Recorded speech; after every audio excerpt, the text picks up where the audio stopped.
सबसे पहले ना स्किन प्रिक टेस्ट सुनते ही ना डर लगता है कि आप सुई चुभाओगे। 7 साल से नीचे बच्चों का स्किन टेस्ट नहीं कराया करते हैं। वो सारे एलर्जेंस को हम स्किन पे अप्लाई करके फिर उसको प्रिक करते हैं और it is a very superficial and very normal prick. अगर वो एलर्जिक है तो वो रिएक्ट करेगा तो वहां पे आई थिंक स्वेलिंग आ जाएगा। जो केमिकल हम लगाते हैं what is it? It is not a chemical, it is the concentrated extract of a particular substance. Skin prick test is more sensitive than a blood test. क्या ध्यान रखना है टेस्ट कराने से पहले कि हमारा रिपोर्ट एक्यूरेट आए? 3 days before we have to stop antihistamines and anti-allergics. We have to stop antihistamines, steroids and antibiotics. In the profile of skin prick test, we have food allergens, we have pollens, we have fungus, we have the dust mites. It is a very comprehensive test. Each and everything is covered in this test. We have 56 allergens that are covered in this test. Anik जी, छोटा सा आपका intro please दीजिए हमारे audience को। What do you do, what is your domain, आप क्या करते हैं please?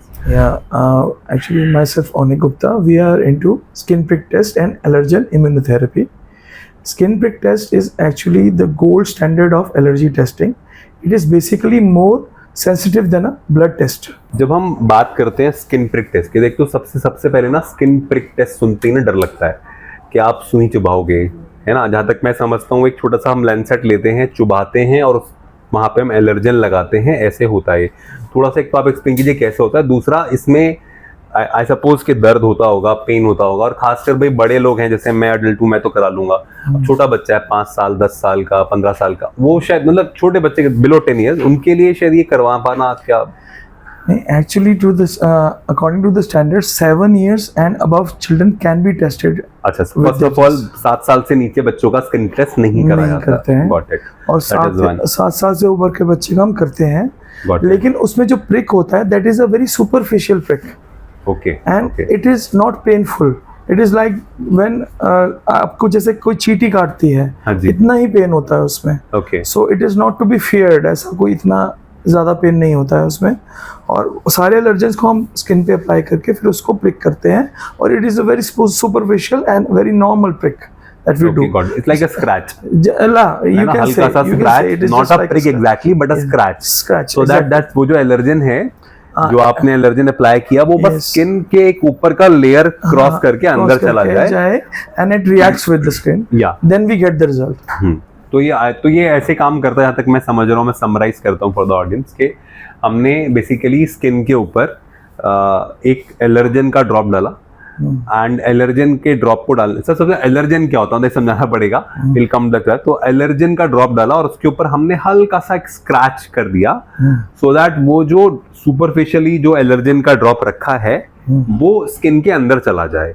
The moment it goes inside, अगर उसका सेंसिटिविटी है, अगर वो एलर्जिक है तो वो रिएक्ट करेगा तो वहां पे आई थिंक स्वेलिंग आ जाएगा। And the amount of swelling और the gradation of the swelling कितना ज्यादा है, उससे हम ये डिसाइड करेंगे कि वो कितना एलर्जी है। हाँ, कितना ज्यादा आप उससे सेंसिटिव हैं, कितना ज्यादा एलर्जिक रिएक्शन स्ट्रांग है आपकी बॉडी में। Allergy is basically hyper sensitivity to a particular thing. Okay, yes, got it. Allergen ये क्या होता है, मतलब जो एलर्जन हम लगा रहे हैं व्हाट इज इट? जो केमिकल हम लगाते हैं what is it? It is not a chemical, it is the concentrated extract of a particular substance. अच्छा, okay. जैसे if we are testing food allergens, तो जैसे we are testing milk also, we are testing curd also. Some people are sensitive, hypersensitive and allergic to dairy products. So we will apply the concentrated extract of that allergen to that substance to the skin and then we will prick. सोच रहा हूँ कि जैसे अगर मुझे करना ही है तो क्या मैं ऐसा भी कर सकता हूँ? फिर तो मैं कहूँ कि हल्का सा स्क्रैच का मैंने दूध लगा लिया। No. ऐसा तो नहीं होगा कि दूध से एलर्जी आ जाएगी? It is. तो आई डाउट कि ये आप कह रहे हैं प्रोडक्ट का एक्सट्रैक्ट है, तो एक्सट्रैक्ट ही होगा तो मैं अगर दूध ही लगा लूंगा तो एलर्जी आ रही है मुझे। Allergen is a concentrated extract and it is prepared in the laboratory, then only we apply it. Like it is so sensitive that if it even touches your skin, it will give you the result. क्यों skin prick test को हम prefer करते हैं, क्या फर्क है, ये please थोड़ा सा बताएं। Skin prick test is more sensitive than a blood test. Okay.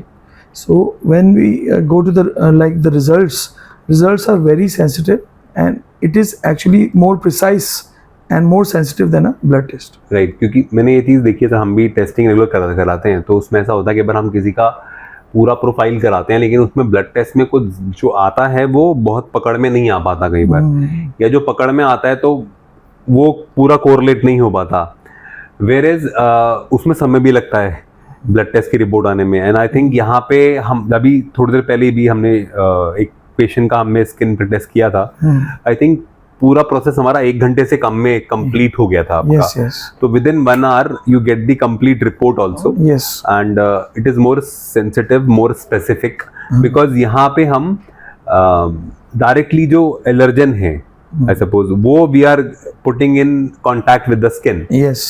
तो जैसे ही वो स्किन के कांटेक्ट में आता है और हम हल्का सा स्किन को स्क्रैच करते हैं ताकि वो इनर लेयर तक पहुंच जाए, yes. और इमीडिएटली इस पे स्किन अपना रिएक्शन शो करने लगती है, yes. और अगर वो रिएक्शन आता है तो वहां पे स्वेलिंग आती है, and based on the size of that swelling we can decide कि कितना ज्यादा एलर्जिक रिएक्शन है, उसको ग्रेडेशन कर देते yes, हैं, yes, yes. Right, and we can see कि भाई आप थोड़ा सेंसिटिव हैं कि ज्यादा सेंसिटिव हैं उसको yes, लेके। yes, exactly. ग्रेट। अगर जब भी किसी को टेस्ट कराना है, टेस्ट कराने से पहले कुछ उसके प्री रिक्विजिट्स हैं क्या? yes. कोई चीजों का हमें क्या ध्यान रखना है टेस्ट कराने से पहले कि हमारा रिपोर्ट एक्यूरेट आए?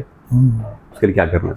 उसके लिए 3 days before we have to stop antihistamines and Okay. anti-allergics. It has to be completely stopped Got it, before the got it, test. got it. तो कोई भी एलर्जी की दवाई हम खा रहे हैं वो रोकनी पड़ेगी। रोकनी पड़ेगी। Got it. 3 दिन और उसके पहले। अलावा कुछ और सर? उसके अलावा जब टेस्ट के लिए आएगा पेशेंट, हाँ, तो एम्प्टी स्टमक नहीं आना है, खाना खा के कुछ खा के आना है। खाना खा के Got आना it, sir.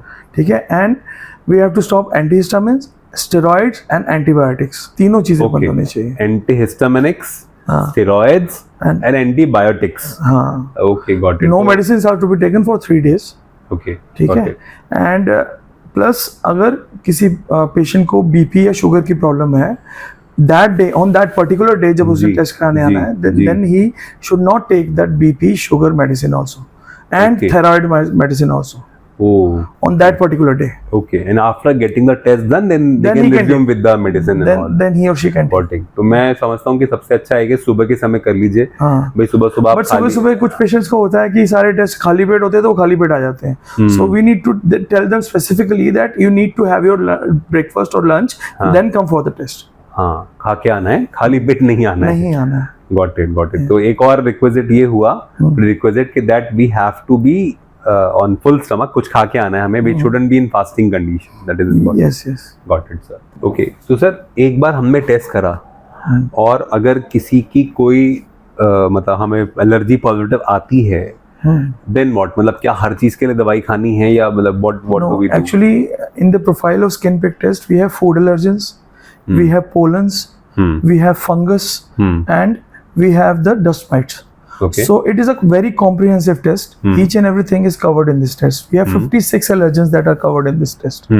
तो अगर कोई पेशेंट को एलर्जी आती है, अगर फूड से आती है, so you can avoid that food. अब वो फूड को अवॉइड करेंगे तो you will not get that problem. ठीक है। अगर उसके पोलन से एलर्जी आती है, then we have vaccination for it. अगर उसको फंगस से एलर्जी आती है, then we also have vaccination for the fungus also. And dust mites, that is the 90% cause of the allergy. Dust mites, because you cannot avoid the dust mites when you visit any place, because dust is everywhere. So dust mites are present in the air and you are inhaling that. Actually dust mite क्या है ना, लोगों को ये नहीं पता होगा। Dust mites are basically they are the bacteria that are present on the floor, that is present in the air, and we are inhaling that, and we cannot stop inhaling that. आपने बोला कि जो चीजें ऐसी हैं जिसके अंदर जिसको हम अवॉइड नहीं कर सकते, जैसे फंगस है, आप कितना भी क्लीन रख लो थोड़ा बहुत तो आ जाएगा, आपको दिखेगा भी नहीं, because is invisible. Dust mites हैं जो हर जगह, धूल तो है ही है, कुछ ना कुछ तो आएगा ही। तो ऐसे केसेस में इम्यूनोथेरेपी रिकमेंड करी जाती है जो डॉक्टर बताते हैं। तो व्हाट इज इम्यूनोथेरेपी, थोड़ा सा आप अगर बताएं कि इम्यूनोथेरेपी क्या है? Immunotherapy, we are actually giving sublingual immunotherapy. Sublingual immunotherapy is that it is self-administered by the patient itself. Okay. It is to be taken orally.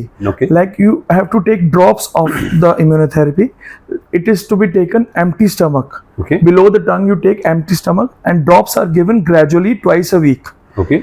And we tell the patient how to take it. But the the thing is that this immunotherapy is a concentrated extract of that particular allergen we are putting inside the body of the patient to develop immunity inside the patient. जैसे vaccine use करते हैं हम. That was like in case of corona. In case of COVID, what happened? People were getting infected, and what we did, that we inserted a dead virus inside the body, and the body started creating the immunity, and we were able to fight the disease. So same is the concept is here, that we are putting that particular allergen, concentrated extract of that particular allergen, and we're putting inside the body of the patient, and the patient gradually, by the time, actually this immunotherapy goes on for 25 months. So after 1 year, patient will start experiencing that 70 to 80% he will be cured with this problem of allergy that he is facing. तो मतलब अगर कोई sir ये therapy ले रहा है और आपने बताया कि इसका जो पूरा कोर्स है वो 25 महीने का होता है ऑन एन एवरेज. Yes. एक बार 25 महीने का कोर्स खत्म करने के बाद तो क्या उसको फिर ये जो ट्रिगर्स होते हैं, जो एलर्जिक रिएक्शंस होते हैं, कि नहीं होंगे? It is not 100% that we are saying, but 70-80% it will be cured, and it will be cured for the next 10 to 12 years. Good. तो 10 से Patient 12 will, साल से yes, long he will be relieved for the next 10 to 12 years. But तो ये काफी समय है, 10-12 साल. yes, और then after that what? After that, if after 12 years he's facing the same problem again, then he can continue the immunotherapy for the next 2 years. Then वो doctor से counselling होगा, वो डिसाइड करेंगे क्या करना है. Then yes. Doctors can recommend the immunotherapy again, because it does not have any side effect. We are not giving any antibiotic, we are not giving any steroid, we are not giving any other antihistamine. We are just giving the concentrated extract of that particular allergen. So it does not have any side effect. And plus, it is FDA approved and it is CA approved also. So this immunotherapy is internationally approved. Thank you, sir. Thank you. So मजा आया आपके साथ ये topic cover करके. It was a very good experience. Thank you. And काफ़ी सारे question, काफ़ी सारे कंसर्न्स आपने अराउंड एलर्जी टेस्टिंग आपने क्लियर करे. एंड लेट्स सी इफ काफ़ी बड़ा सब्जेक्ट है तो एक बार और इस पे कनेक्ट करेंगे. There are certain more deeper questions in this, so when we'll post this probably we'll get more inputs from our audience, and based on those queries that we receive, then we'll do a follow-up session on this. No problem, anytime. Thank you so much, sir. Thank you.